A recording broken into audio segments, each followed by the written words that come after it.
Joining me now is Dr. Hilary Jones, GP and medical editor for Breakfast Television. Welcome, Hilary. Thanks, Luella. Hilary, can you tell me perhaps something about Omega-3? It's very much in the news, isn't it? It is. What is it? It's an essential fatty acid. In other words, essential because our bodies don't make it, so we have to get it from our diet.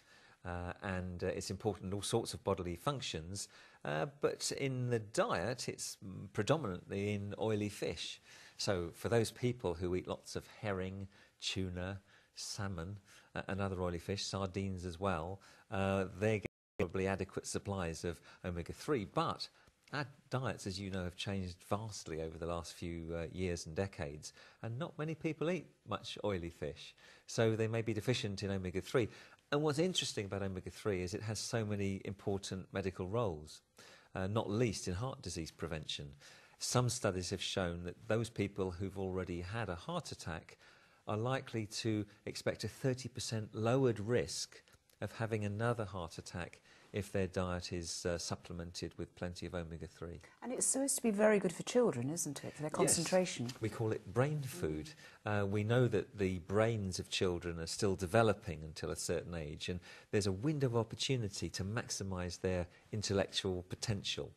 And there have been plenty of studies shown that if children are given omega-3 in greater concentrations they currently eat in their diet, their attention span improves, they concentrate better, they perform better at school, and there are children who've been diagnosed with attention deficit hyperactivity disorder or even dyslexia or dyspraxia who seem to improve with plenty of omega-3.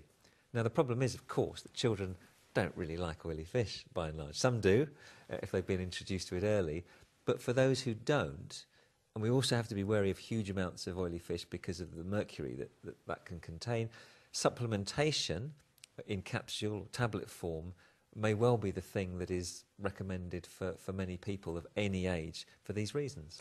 So it's obviously very much a head-to-foot sort of supplement, isn't it? It's, it certainly. Yeah, absolutely. It has an effect on the nervous system, as I've been describing, on heart disease as well. Some people think it's important in the function of the eye as well. So, and joints, of course, omega-3 very rich in the liver of fish, cod liver oil, vitamin D and omega-3, of course, very good for the joints. A lot of people swear by joint flexibility and mobility coming from cod liver oil and omega-3 supplementation. Thank you very much, Dr. Hilary. My pleasure.